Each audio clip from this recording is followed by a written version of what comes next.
오늘 말씀의 제목이 믿음의 위기와 회복입니다. 믿음의 길을 걸어가다 보면 대부분의 사람들은, 아니, 모든 사람들은 위기를 만납니다. 인생길의 위기도 있지만 신앙생활에서도 수많은 위기를 만납니다. 왜 그러냐면 이 땅은 영적 싸움터이기 때문입니다. 사탄과의 싸움, 또 환경과의 싸움, 지난주에 배운 대로 옛 사람, 구원받기 전에 옛 성품이 남아있기 때문에 죄와의 싸움, 이 싸움 가운데서 위기에 빠질 수도 있습니다. 그런데 위기를 잘 극복해내면 성장합니다.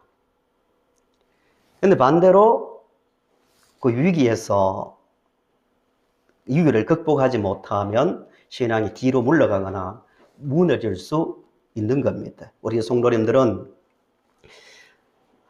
천국에 도착할 때까지 수많은 신앙의 위기를 만날 것인데 믿음으로 하나하나씩 잘 극복해 갈 수 있기를 바랍니다. 같이 읽으신 사무엘하 7장을 보시면 다윗은 매우 영적으로 심각한 상태에 있는 것을 알 수가 있습니다.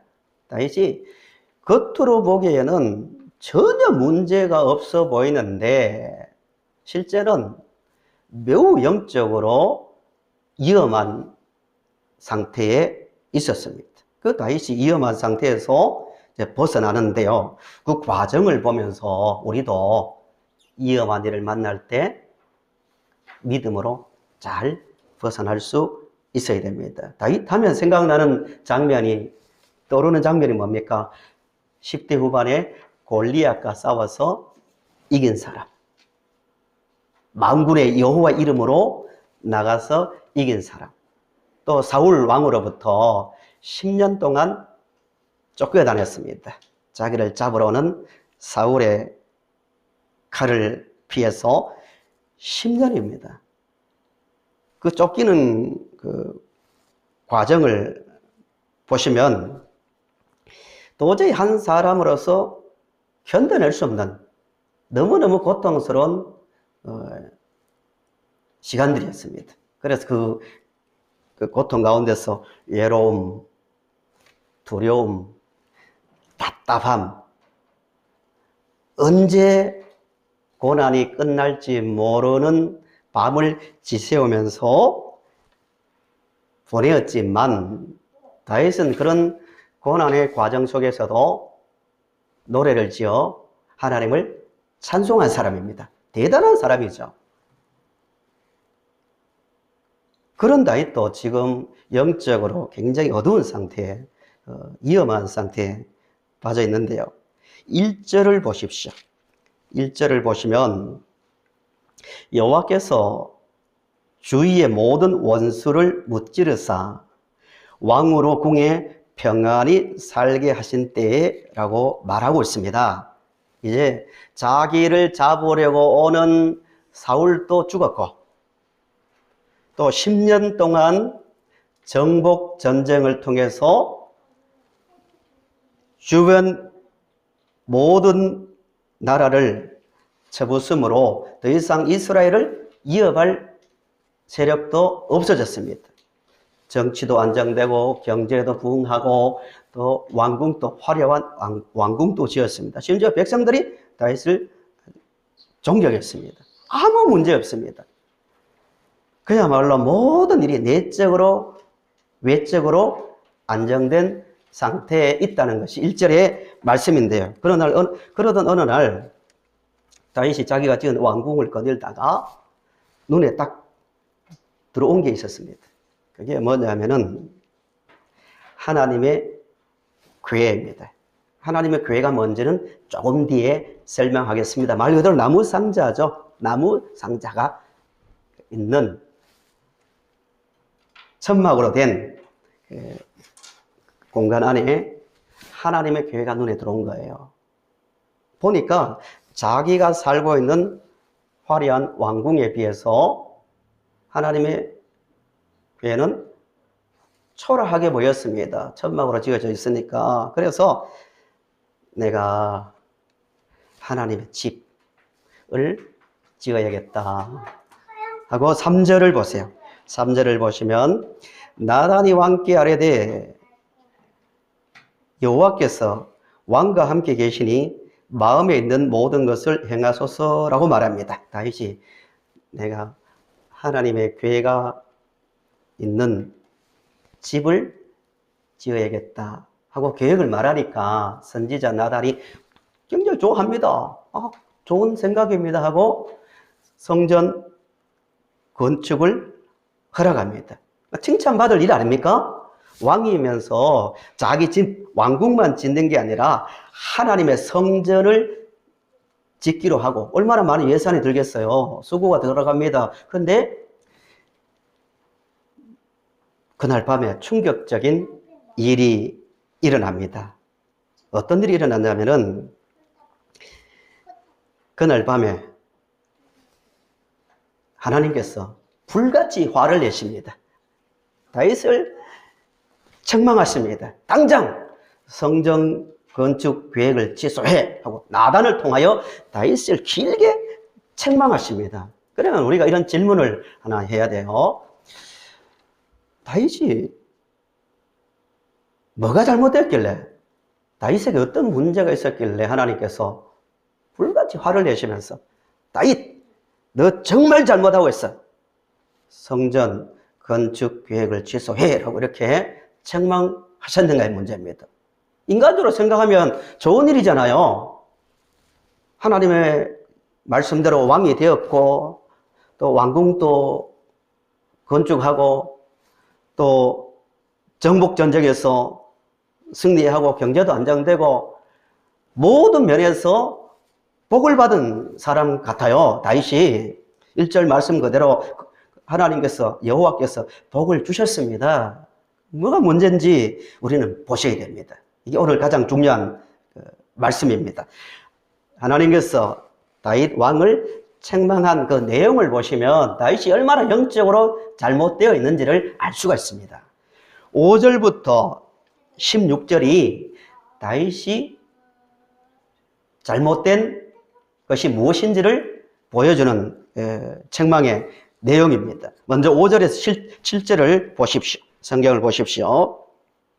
5절을 보시면 가서 내 종 다윗에게 말하기를 여호와께서 이와 같이 말씀하시되 내가, 다윗이죠, 나를, 하나님입니다, 나를 위하여 내가 살 집을 건축하겠느냐? 내가 이스라엘 자손을 애굽에서 인도하여 내던 날부터 오늘까지 집에 살지 아니하고 장막과 성막 안에서 다녔나니. 7절 이스라엘 자손과 더불어 다니는 모든 곳에서 내가 내 백성 이스라엘을 먹이라고 명령한 이스라엘 어느 지파들 가운데 하나에게 내가 말하기를 너희가 어찌하여 나를 위하여 백향목 집을 건축하지 아니하였느냐고 말하였느냐라고 책망하십니다. 이런 이야기입니다. 다윗, 너가 나를 위하여 집을 짓는다고, 성전이죠. 착각하지 마. 나는 성전이라는 그 천막 안에, 건물 안에 갇혀 있는 신이 아니야. 나는 너희 조상들이 애굽의 노예로 있을 때 애굽에서 끄집어낼 때도 함께 다녔고, 다녔단 말이 중요합니다. 광야 생활 40년 동안 광야 생활 할 때도 내가 함께 다녔고 너희들이 다니는 모든 곳에서 함께 했다고 하나님께서 말씀하고 계십니다. 그러니까 다윗, 너가 나의 보호자라고 착각하는데 네가 그렇게 초라하고 작은 존재가 아니야. 내가 너희들을 구원했고 애굽에서 불러냈고 농사도 짓지 못하는 광야에서 40년을 인도했고 너희들이 어느 곳에 가든지 내가 앞서서 너희들을 인도한 신이야. 이런 책망입니다. 다윗의 착각이 이거예요. 매우 중요한 이야기입니다. 다윗은 하나님을 향해 열심히 있었습니다. 열심히 있었죠. 성전 건축을 할 정도니까, 하려고 했으니까 하나님을 향해 열심은 있었지만 하나님을 바라보는 하나님에 대한 믿음이 병들기 시작했습니다. 어느 순간부터 안정되고 늘 고정된 생활을 하니까 하나님 무의식 중에 내가 예배를 드려주고 내가 뭔가 잘해주고 그러면 기분이 좋아지는 어느 한 곳에 갇혀있는 머물러 있는 신으로 생각한 거예요. 이것을 가지고 성경은 우상이랍니다. 우상. 이름은 여호와 하나님이라 부르고 있지만 계속해서 8절 9절도 같은 이야기예요. 8절 9절을 보시면 그러므로 이제 내 종 다윗에게 이와 같이 말하라. 만군의 여호와께서 이와 같이 말씀하시기를 내가, 이 주어가 중요합니다. 내가 너를 목장 곧 양을 따르는 데에서 데려다가 내 백성 이스라엘의 주권자로 삼고 내가 다윗이죠. 가는 곳 모든 곳에서 내가 하나님이죠. 너와 함께 있어 내 모든 원수를 내 앞에서 멸하였은즉 땅에서 위대한 자들의 이름같이 내 이름을 위대하게 만들어 주리라 라고 말씀하고 있습니다. 다윗, 너 옛날에 양치고 있었지? 양치고 있을 때 내가 너를 불렀잖냐고. 너가 나를 찾기 전에 내가 너를 불렀고 그리고 모든 정복 전쟁에서 내가 너와 함께해서 승리하게 했는데 너는 착각하고 있다고.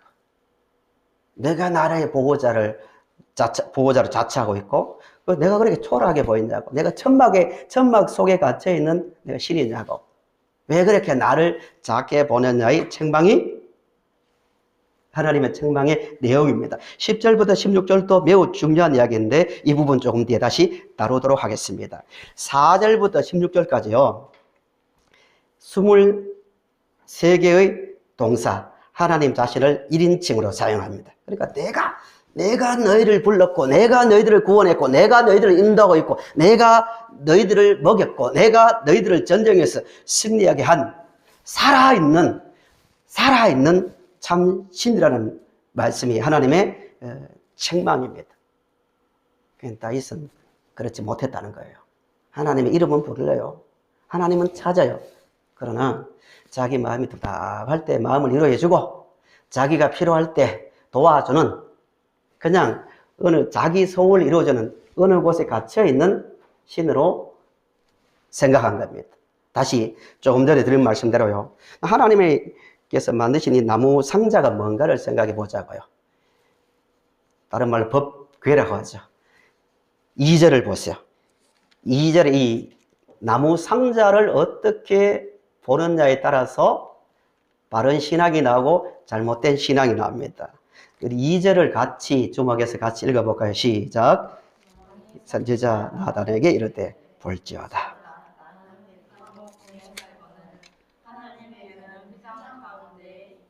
왜? 이 나무 상자죠. 이게 무슨 뜻인지를 이해를 하셔야 됩니다. 이 나무 상자가 길이가 한 1.2m, 또 높이가 60cm 정도 되는 거예요. 직사각형입니다. 네 사람이 이렇게 들고 다닐 정도의 크기인데요.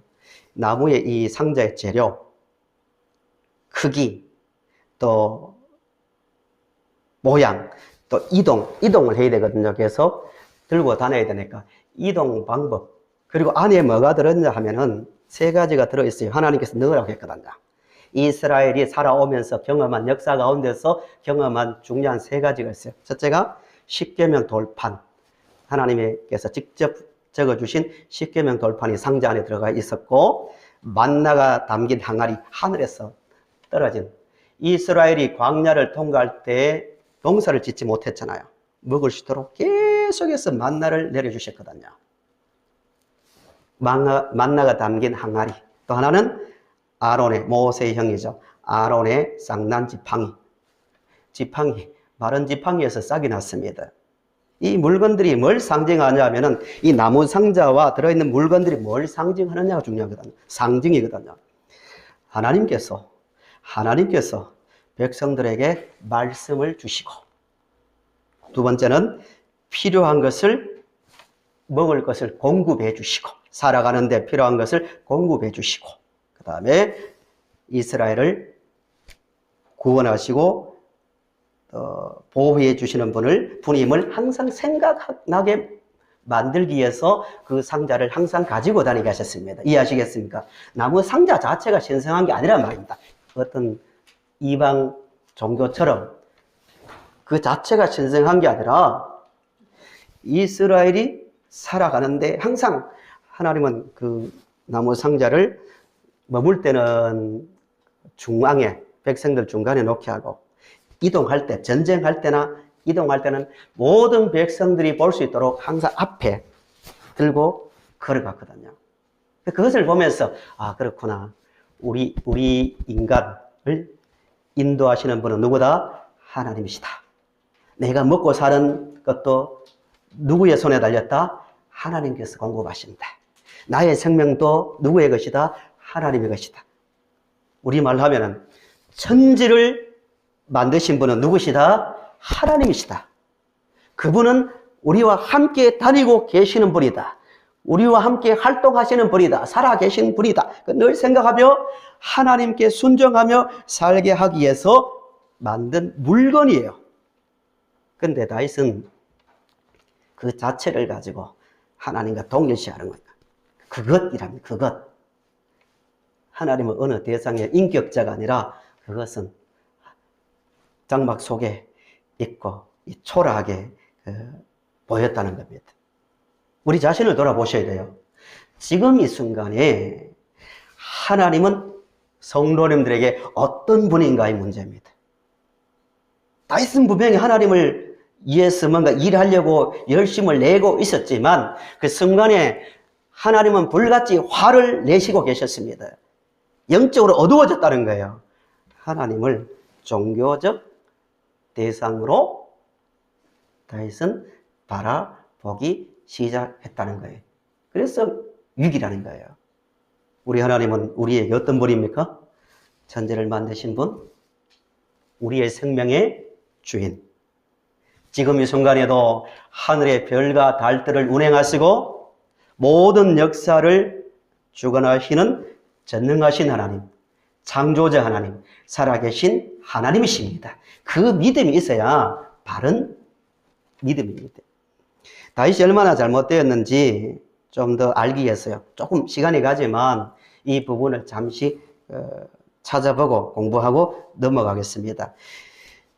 성경을 보시면 사무엘 상하가 있고 열왕기 상하가 있고 역대 상하가 있는데요. 이 역사를 잘 이해하시려면 하나님의 백성들이 나무 상자, 이 궤, 이 법궤를 어떻게 바라보았는가를 잘 보셔야 돼요. 그 이야기가 사무엘서고 열왕기서고 역대기서거든요. 이스라엘이 과거 이야기로 넘어갑니다. 공부니까 잘 들어보십시오. 블레셋과 늘 전쟁을 많이 했습니다. 블레셋과 전쟁을 할 때마다 무슨 생각을 했냐면은 실제로는 하나님을 그렇게 통치자로 예배의 대상으로 높이는 게 아니라 하나님을 아주 작게 보면서 언제 항상 이 나무 상자를 가지고 왔냐면은 전쟁할 때 주로 블레셋과 전쟁하는데 막 두려웠거든요. 그래서 빨리 나무 상자를 가지고 오라고 사무엘상 4장 5절에 그게 나옵니다. 블레셋과 싸울 때 나무 상자가 올 때 함성을 질렀습니다. 아, 우리 이겼다. 나무 상자가 왔다. 하나님의 그 계획가 왔다 하고 함성을 질렀는데요. 충격적인 일이 일어나는데 블레셋과 싸움에서 패배하고 그 상자를 빼앗겨버립니다. 이 충격입니다. 이것만 있으면 이길 줄 알았거든요. 효염이 있을 줄 알았는데 졌단 말입니다. 그 상자가 이방 블레셋 땅에 갔는데 블레셋 사람들이 자기 신 다곤이란 다곤 신전에 하나님의 그 교회를 둔 거예요.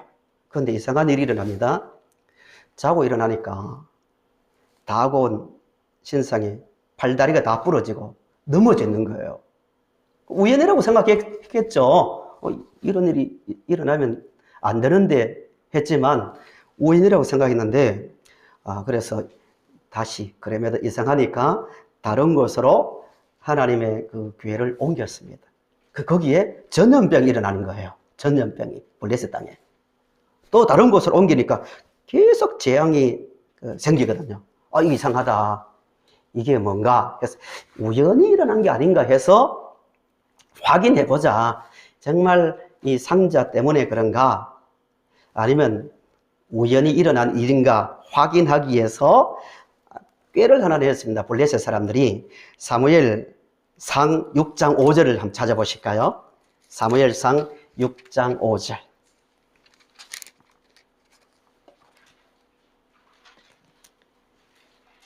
6장 5절 찾으셨습니까? 예, 6장 5절 읽어볼게요. 구약 416쪽입니다. 416쪽. 앞뒤에 설명은 생략하고요. 그러므로 너희는 너희의 독한 종기의 형상과 땅을 해롭게 하는 쥐의 형상을 만들어 이스라엘 신께 영광을 돌리라. 그가 혹 그의 손을 너희와 너희의 신들과 너희 땅에서 가볍게 하실까 하노라 하고 뭘 하냐면은 이제 저를 보십시오. 블레셋 사람들이 이상한 이 상자가 하나 왔는데 계속 가는 곳마다 이상한 재앙이 일어나고 전염병이 돌고 하니까 돌려보내자. 괜히 있다가 우리 화를 당한다 하면서도 우연인지 정말 이 상자 때문인지 확인하려고 젖을 송아지를 낳았는데 암소 2마리 젖을 떼지 아니한 멍에를 매지 않고 그러니까 새끼를 낳았는데 새끼와 함께 암소 2마리의 수레에 상자를 실은 거예요. 베세메스라는 곳으로 소가 똑바로 돌아보지 않고 올라가면 이거는 이 상자의 신이 노예해서 그런 거다. 생각해 보세요. 본능적으로 젖을 떼지 아니한 새끼가 있는데 암소 2마리가 새끼를 떼놓고 앞으로 갈까요? 아니면 가지 않고 머물러 있을까요? 상식적으로 머물러 있습니다. 소를 키워보신 분은 아시겠지만 새끼가 울고 있는데 그러니까 인간적이라면 반드시 소가 앞으로 베세메스로 가지 않고 있을 것이고 그러나 이 본능을 초월해서 만약 직선으로 베세메스 한 500고지에 있습니다. 올라가면 이 신이 노예해서 그런 것이다 했는데 소 2마리가 울면서도 앞으로 전진해 가는 거예요. 거기 충격을 받는 거예요. 그래서 이거는 여호와 신이 하신 일이다 하고 교회가 돌아옵니다. 그럼 몇십 년 동안 방치되어 있었는데 이스라엘 사람들도 6장 이야기인데요. 짧게 설명합니다. 이 상자를 옮겨야 됩니다. 옮기는데 어떻게 옮기냐면 똑같이 수레에 실어서 이 상자를 옮기는 거예요. 뭘 말하냐면은 설명이 길었는데요. 블레셋 사람, 하나님을 모르는 블레셋 사람들도 상자를 소수레에 실어서 옮겼고 하나님의 백성들도 소수레에 실어 옮겼는데 이게 왜 문제냐면은 하나님께서 이 상자를 옮길 때 반드시 어떻게 이동시키라고 했냐면은 사람이 끈을 끼워서 나무를 끼워서 어깨에 메고 이동하도록 철저하게 말씀하셨습니다. 왜 그러냐면은 하나님은 물건이 아니라 효용을 주는 물건이 아니라 살아계신 하나님이시며 하나님과 인간이 인격적으로 교통하며 인간을 다스리시며 말씀하시며 사랑하시는 살아계시는 분임을 항상 생각하게 하기 위해서 어깨에 메고 이동시켰습니다. 그런데 이스라엘은 지금 하는 짓이 뭐냐면은 효율성을 따지는 거예요.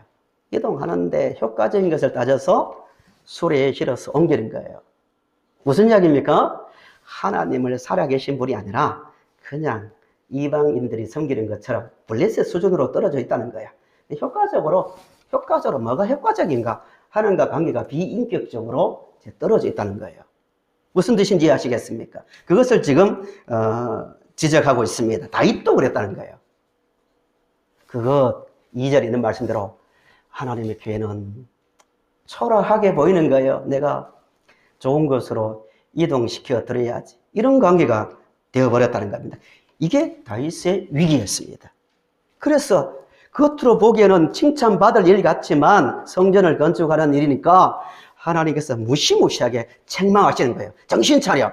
내가 집이 없어서 그렇게 천막에 거한 줄 알았느냐? 너희들과 항상 함께 이동하고 함께 하기 위해서 내가 천막을 만들고 그 안에 머물고 있었던 것 뿐이라고 책망하시는 겁니다.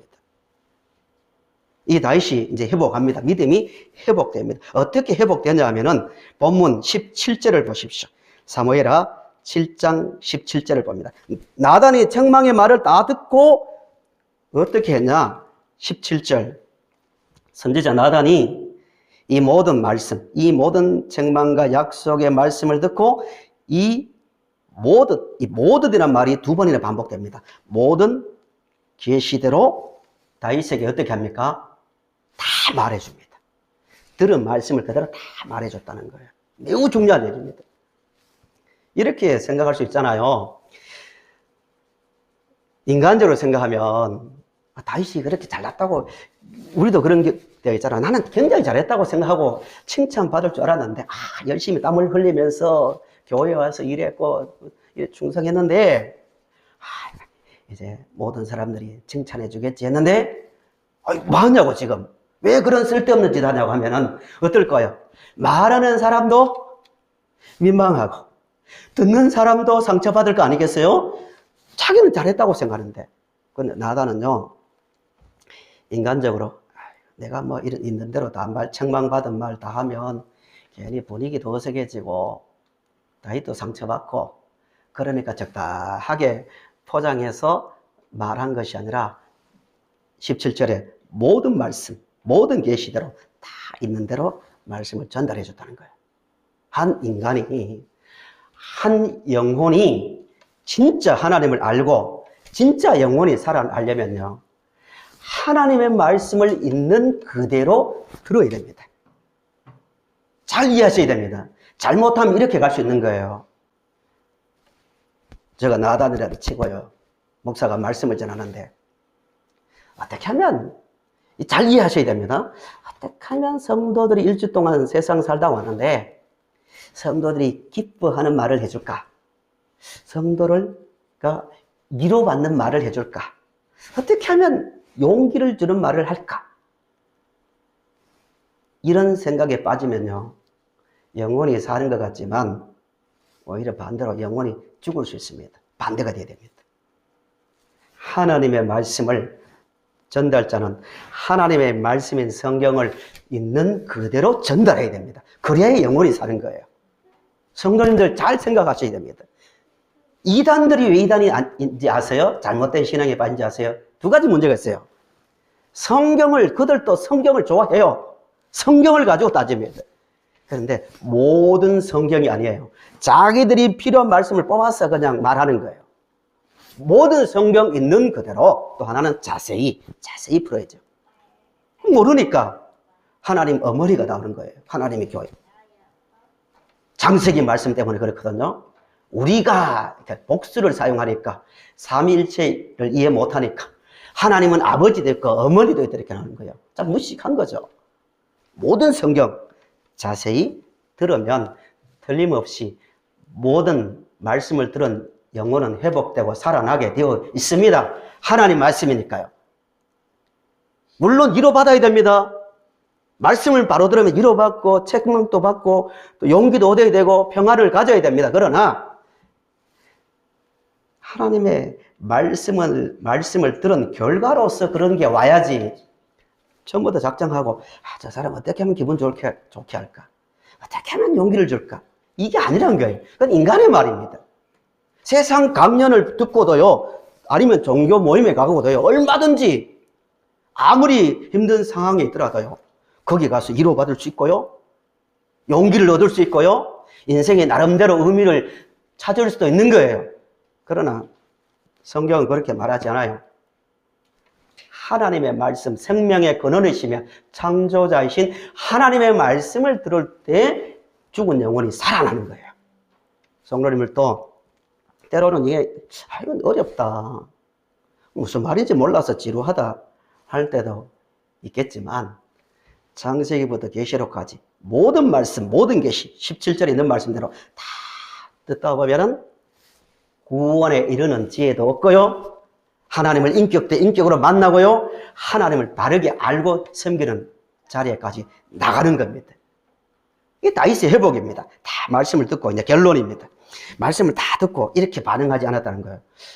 그래도 내가 왕인데 저 사람이 너무 심하네. 아니 어떻게 이렇게 심각하게 말을 다 이렇게 있는 그대로 다 말하냐고. 내 체면이 있지. 이렇게 하지 않았다는 거예요. 다시 정신이 반짝 듭니다. 18절을 보세요. 18절 이렇게 말합니다. 다윗 왕이 어떻게 합니까? 여호와 앞에 들어갔대요. 상징적인 중요한 문장입니다. 들어가 앉아서 이르되 주 여호와여 나는 누구이오며 내 집은 무엇이기에 나를 여기까지 이르게 하셨나이까? 라고 말합니다. 하나님이 누구신지를 생각하는 거예요. 다시 여호와 앞에 한 인간으로서 선 거예요. 이게 회복의 시작이고요. 인간이 되는 유일한 방법입니다. 하나님이 누구신지를 바르게 알아야 자신을 아는 거예요. 인간 자신을 알자 하지만 창조자 하나님을 알면 인간이 누구인지를 알기 때문에 하나님을 경외하게 되고 예배하게 되고 감사하게 되고 찬양하게 되어 있는 거예요. 한 인간으로서 하나님 앞에 항상 서서 살 수 있기를 바랍니다. 하나님 왜 생기냐? 당위성이죠. 당위성. 하나님 외에 다른 모든 것은 왜 우상입니까? 이해하려면, 동의하려면 하나님이 누구신지를 알면 되는 거예요. 하나님 앞에서 한 인간으로서 바뀌는 거예요. 회개하는 거예요. 그 회개의 내용이 이런 내용입니다. 하나님 죄송합니다. 제가 하나님을 너무 우상처럼 대했습니다. 작게 보았습니다. 하나님을 초라하게 보았습니다. 하면서 회복되는데요. 또 중요한 마지막 한 가지입니다. 책망 가운데서 하나님께서 중요한 말씀을 하십니다. 19절을 보세요. 19절. 주 여호와여 주께서 이것을 오히려 적게 여기시고 또 종의 집에 있을 무슨 일요? 장래일.